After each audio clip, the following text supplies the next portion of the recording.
ونسكو كالصون هاي شكل نوغو مجرو عده عافل قادن هو أمرنا دولة الصومالية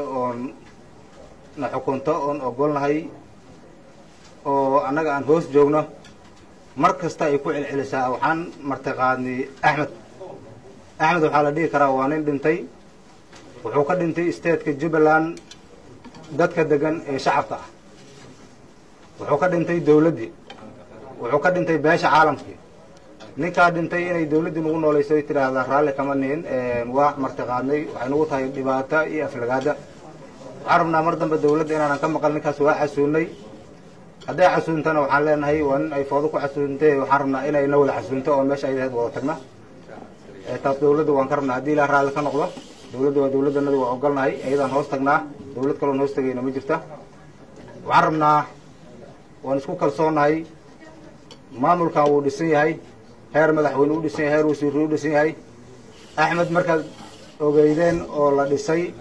cid dhistay ma aysan jirin asaa is dhisi waxaad ogtihiin nin layidhahda gabra bisa awoodey axmed calankan hadda jubbaland laleeyahay xataa hadda naag yaalo oo dhibaatadan ay ka muuqata waa calan asaga wuxuu ku samaystay insha allah waxaan samayn doonaa calan loo wada dhan samaysan doonaa oo stateska jubbaland laga leeyahay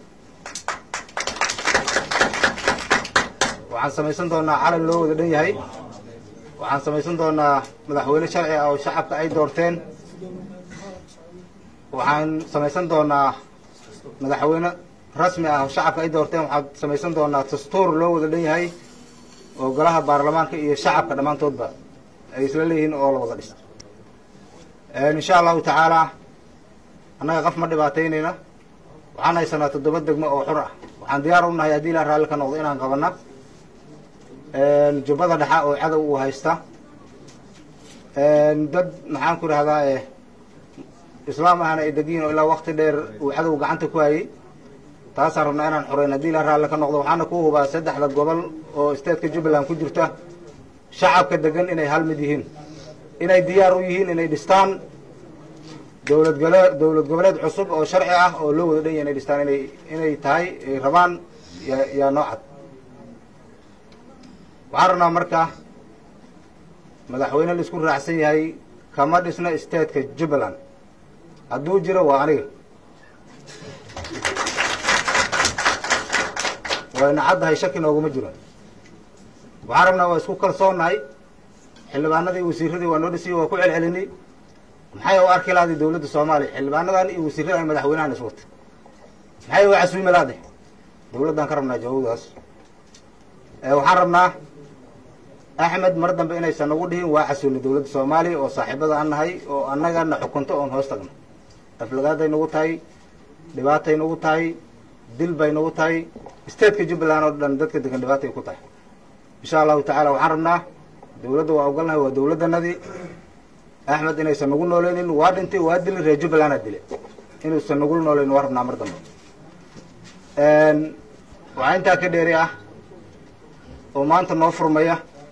oo golihii wasiiradii iyo guddoomiyaashii iyo xildhibaanadii iyo saraakiishii gobolka kasoo jeeday dhammaantood laamaheeda kala duduwnaa ay diyaar u yihiin iyo wasiiradiiba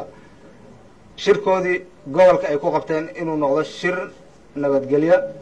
oo lagu sugayo amniga gobolka lagu xaqiijinayo dhammaan degmooyinka wadooyinka la isugu furayo inuu noqon doono shirkan insha allahu maanta waa loo fadhiyaa muddo waqti ayuu furnaan doonaa haddii ilaa raalli ka noqdo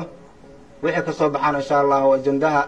si cad oon laxlaaxad lahayn ayaa loo soo qori doonaa lagana akrin doonaa halkan xilliguu shirka xirmaya haddii ilaa raalli ka noqdo maanta waxaa noo furmeeyay shirka oo dhammaan degmooyinkii iyo dadkii gobolka o dhan ay wada joogaan insha allahu tacaala waxaan rabnaa waxaa nala jooga wasiirkii cabdiraxmaan osna maxaan ku ihahdaa oon kusoo dhaweynana hadii la raalli ka noqdo